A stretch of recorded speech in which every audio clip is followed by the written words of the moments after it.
बिस्मिल्लाहिर्रहमानिर्रहीम बच्चों। जो आज हम अपने क्रैश कोर्स या जिसे हम कह सकते हैं कि एक रिवीजन कोर्स को स्टार्ट करने जा रहे हैं। हम इंशाल्लाह 20 to 30 लेक्चर्स में 25 to 30 लेक्चर्स में अपनी इस पूरी बुक को खत्म करने वाले हैं। स्टार्ट लेंगे बच्चे हम अपने चैप्टर नंबर 10।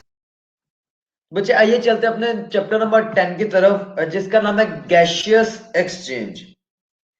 हम बच्चे इस चैप्टर में देखेंगे different living organism specially plants और एनिमल्स में जो गैशियस एक्सचेंज का अमल है, जो गैशियस एक्सचेंज का प्रोसेस है, ये कैसे हो रहा है, इसकी इंपॉर्टेंस क्या है, इस गैशियस एक्सचेंज के लिए कौन कौन से ऑर्गन्स या कौन कौन से जो स्ट्रक्चर्स हैं प्लांट्स और एनिमल्स में इंपॉर्टेंट है, वो अपना फंक्शन कर रहे हैं, अपना रोल अदा कर रहे हैं।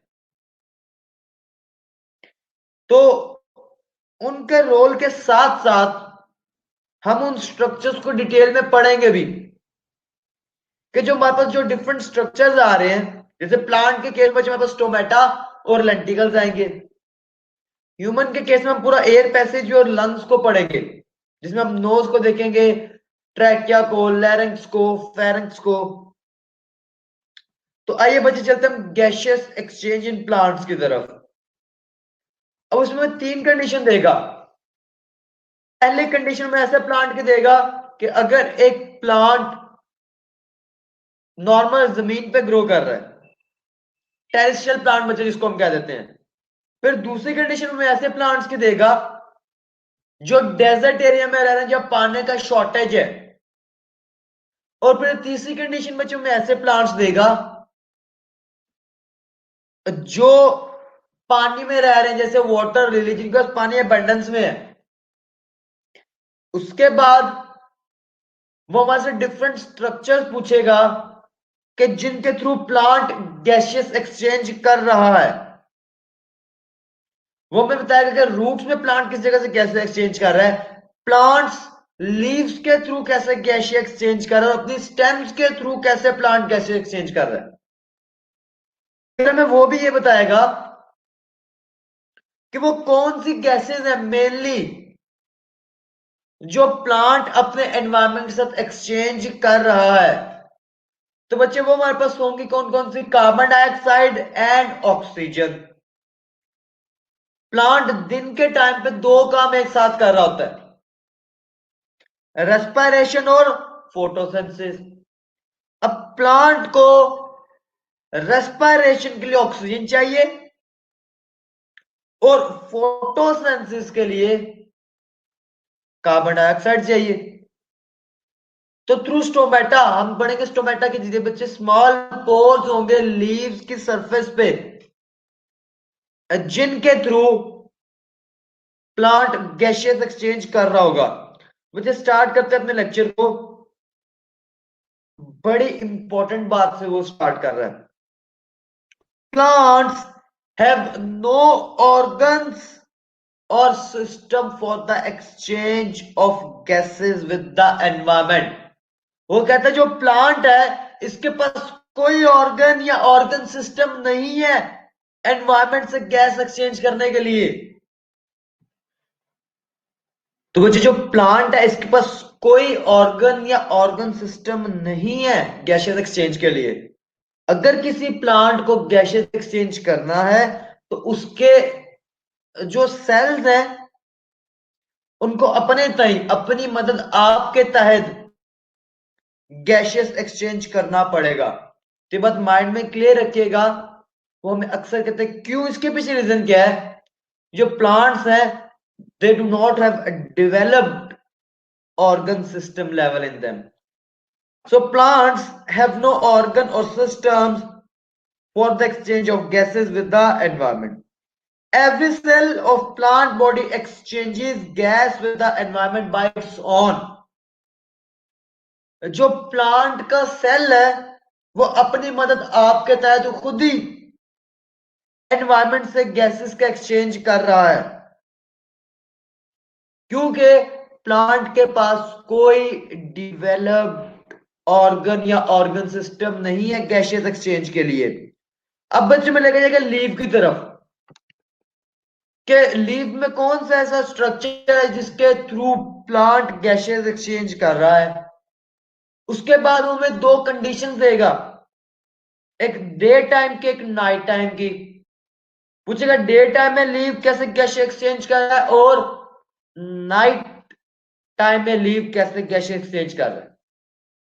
फिर वो हमें रूट्स की तरफ लेके जाएगा, स्टेम की तरफ लेके जाएगा, और ऐसे प्लांट्स जो एक्वेटिक एनवायरमेंट में रहते हैं उनकी तरफ लेके जाएगा। The leaves and young stems have stomata in their epidermis. मुझे जो लीव है इसकी सरफेस पे सेल्स होते हैं दोनों साइडों पर। एक को हम कहते हैं अपर एपिडर्मिस, एक को हम कहते हैं लोअर एपिडर्मिस। वो कहता है लीव है, इसके बाद छोटे छोटे पोर्स हैं एपिडर्मल सेल के लेयर्स में। वो छोटे छोटे सुराख, वो छोटे छोटे पोर्स, होल्स को नाम दिया है हमने बच्चे स्टोमेटा का। और स्टोमेटा ही वही पोर्स हैं जिनके थ्रू लीव गैशियस एक्सचेंज करता है। जो यंग प्लांट्स की स्टेम है, मैं आपको जो प्लांट का ग्रीन नजर आने वाला पोर्शन है, यंग प्लांट के स्टेम्स और ग्रीन लीव्स, इनके एपिडर्मल सेल में छोटे छोटे सुराख हैं, छोटे छोटे पोर्स हैं, विच वी कॉल स्टोमेटा। और ये स्टोमेटा ही वो स्ट्रक्चर्स हैं, वो पोर्स हैं जिनके थ्रू लीव्स और यंग स्टेम में गैशियस एक्सचेंज अकर होता है। The leaves and the young stems have stomata in their epidermis. The gaseous exchange occur through these stomata. और यही वो स्टोमेटा है, यही वो पोर्स हैं जिनके थ्रू लीव में गैशियस एक्सचेंज अकर होता है। The inner cells of leaf, mesophyll cells and stem also have their air spaces among them which help in exchange of gases. इसको समझने के लिए बच्चे में जाना पड़ेगा डायग्राम पे। आइए चलते हैं बच्चे डायग्राम की तरफ। हमारे पास एक लीफ की डायग्राम आ गई। उसने कहा जो inner cells of leaf which he call mesophyll cells. Question raises what are mesophyll cells. तो बच्चे याद रखिएगा, प्लांट के लीफ के वो cell which are performing photosynthesis are known as mesophyll cell. Plant के लीव्स के वो सेल जो फोटोसिंथेसिस करते हैं उन्हें हम नाम देते हैं बच्चे मेसोफिल सेल का। स्टोमेटा में होगा क्लियर। हमने कहा जो लीव का एपिडर्मल सेल्स है उनके दरमियान में जगह होती है, कुछ पोर्स है, कुछ होल्स है, जिन्हें हम नाम दे रहे हैं स्टोमेटा का। अब बच्चे स्टोमेटा के थ्रू अंदर गैस तो आ गई, पर उसको आगे रास्ता भी दीजिए एक एक सेल तक पहुंचने के लिए। तो जो लीव के अंदर मेसोफिल सेल्स है, जो लीव के अंदर फोटोसिंथेसिस करने वाले मेसोफिल सेल्स है, इनके दरमियान में भी जगह होती है ताकि उस गैस की मूवमेंट के लिए उसके रास्ता आसान बन जाए। तो अब डायग्राम पे देखिए आपको लोअर एपिडर्मिस नजर आ रहा होगा, उसके दरमियान में आपको जो एक खाली पोर्शन पोर नजर आ रहा है बच्चे, इसको हम नाम देते हैं स्टोमेटा। स्टोमेटा के इर्द गिर्द आपको कुछ और सेल नजर आएंगे जो कि मेसोफिल सेल है। अब इन मेसोफिल सेल का काम है फोटोसिंथेसिस करना, पर आप देखेंगे इन मेसोफिल सेल्स में अच्छा खासा एरिया छूटा हुआ है। ये जो एयर स्पेस सेल्स के दरमियान में है,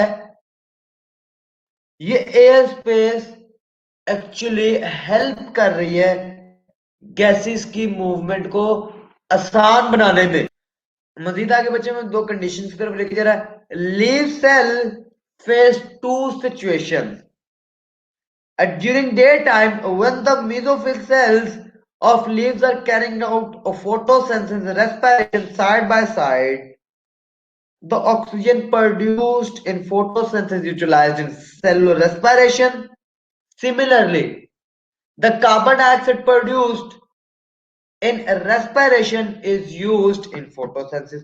वो कहते हैं दिन के टाइम पे जो प्लांट लीव है उस पे एक सिचुएशन ऐसी है कि जो मीजोफिल सेल्स हैं वो सूरज की रोशनी में सनलाइट की प्रेजेंस में फोटोसिंथेसिस भी कर रहे हैं। इन एडिशन टू इट साथ साथ रेस्पिरेशन भी चल रही है।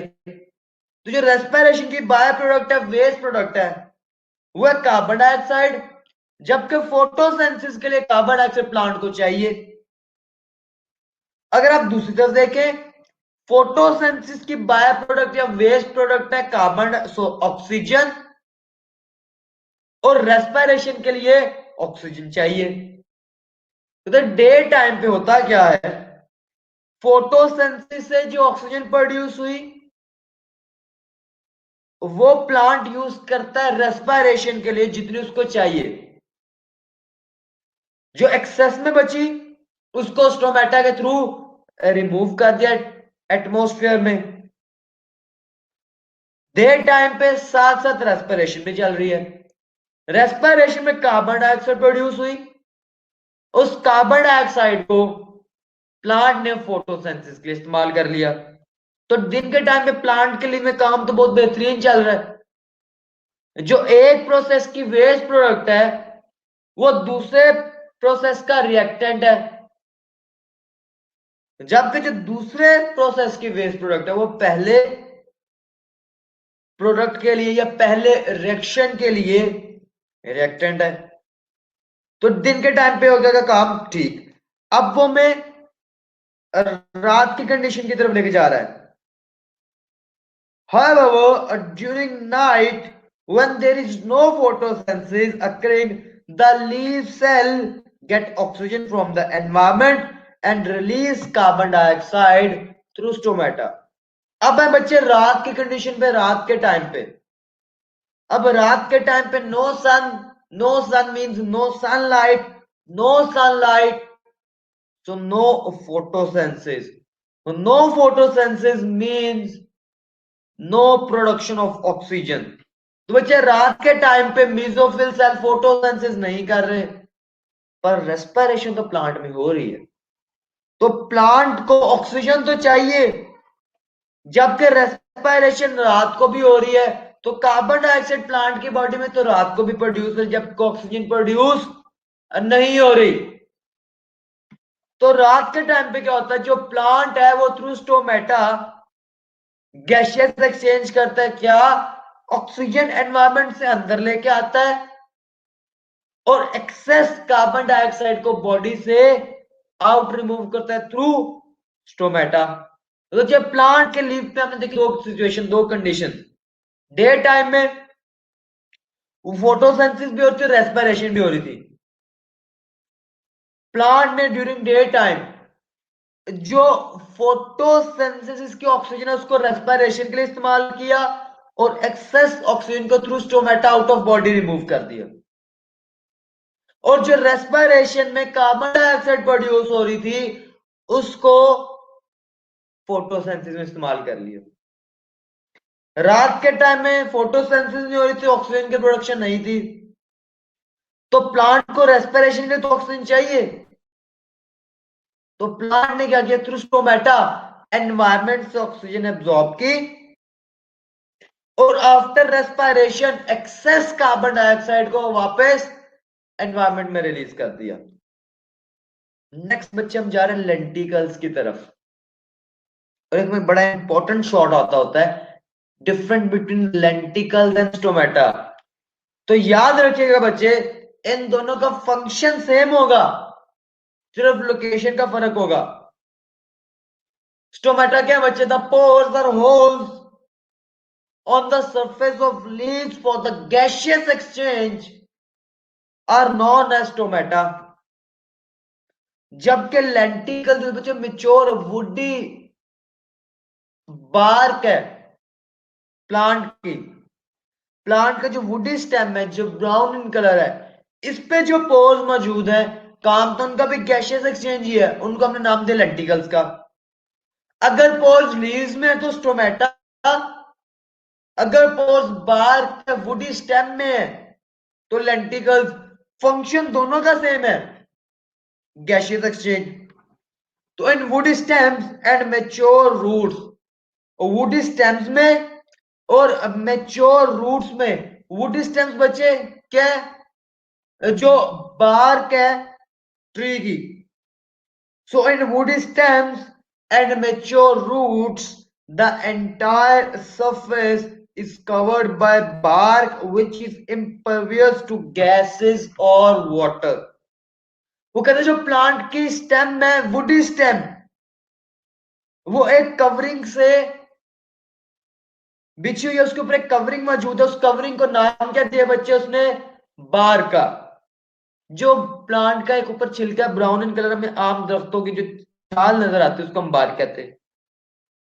वो कहते हैं ये बार्क इम्परवियस है, ऐसी चीज जिसके अंदर से ना पानी क्रॉस कर सकते हैं ना गैस क्रॉस कर सकती है। पर आगे कंडीशन देखे, एक्सेप्ट फ्यू पोर्स, जिसको लेंटिकल्स का नाम देगा। मेच्योर प्लांट्स में जो स्टेम है उनके ऊपर एक कवरिंग है which is known as bark. This bark is impervious. Impervious ऐसी चीज को कहते हैं जिसके अंदर से ना पानी गुजर सके ना गैस गुजर सके, which is impervious to gas and water. However, certain pores are present in this layer of bark. इस छिलके की, इस कवरिंग की, इस बार की लेयर में कुछ जगह पर स्पेशल पोर्स मौजूद है which are used for gaseous exchange, and these pores are known as lenticles. The lenticles allow air to pass through them. तो बच्चे जो मेच्योर वुडी स्टेम्स में पोर्स हैं गैशियस एक्सचेंज के लिए, उनको हमने कहा लेंटिकल्स। जबकि जो लीव्स के सरफेस पे पोर्स मौजूद है गैशियस एक्सचेंज के लिए, उनको हमने कहा स्टोमेटा। स्टोमेटा और लेंटिकल्स की लोकेशन का फर्क है सिर्फ, फंक्शन दोनों के सेम है। फंक्शन दोनों का क्या है, गैशियस एक्सचेंज। जबकि लेंटिकल्स की लोकेशन क्या है, मेच्योर वुडी स्टेम में बार्क और स्टोमेटा की लीव्स की सरफेस। आगे में बताएगा कि जो रूट्स है उनमें गैशियस एक्सचेंज कहां से हो रहा है और कैसे हो रहा है। Gases diffuse in and out of general surface of young roots. वो कहते हैं रूट्स की जो जनरल सरफेस है, रूट्स की सरफेस से गैशियस एक्सचेंज अगर हो रहा है। और किन में, यंग रूट्स में। So in young roots the gaseous exchange occur through their general surface and through which process, diffusion के जरिए बचे। डिफ्यूजन एक पैसिव ट्रांसपोर्ट की टाइप है जहां मटेरियल हाई कंसंट्रेशन से लोअर कंसंट्रेशन की तरफ मूव करता है। तो उसने मैं बताया कि जो यंग रूट्स हैं उनमें gaseous exchange through general surface occur होता है। Gases diffuse in and out of general surface of young roots. The gases are found in soil surrounding the roots. वो कहते हैं जो गैसेस है जो डिफ्यूज हो रही है through general surface of the root से मौजूद किधर है, so they are present around the roots in the soil. Plants के रूट के इर्द गिर्द जो सॉइल है उसमें गैसेस मौजूद है। लास्ट बच्चे में कहेगा जो एक्वेटिक प्लांट्स हैं उनके पास ऑक्सीजन और कार्बन डाइऑक्साइड कैसे पहुंच रही है। तो बच्चे जो एक्वेटिक प्लांट्स हैं वो वाटर में डिजोल्व गैसेस को एब्जॉर्ब कर रहे होंगे और अपने प्रोसेस करने के बाद उन गैसेस को वापस वाटर में रिलीज कर रहे होंगे। तो the aquatic plants gate oxygen dissolve in water. जो एक्वेटिक प्लांट है वो ऑक्सीजन कहां से हासिल कर रहे हैं, पानी में डिजोल्व ऑक्सीजन हासिल कर रहे हैं and release carbon dioxide in the water. और अपने केमिकल प्रोसेस करने के बाद जो कार्बन डाइऑक्साइड उसको वापस वाटर में रिलीज कर रहे हैं। तो बच्चे ये था आज का हमारा लेक्चर। उम्मीद करता हूँ समझ आ गई होगी। इंशाल्लाह कंटिन्यू करेंगे कल से। तब तक के लिए बच्चे अल्लाह हाफ़िज़।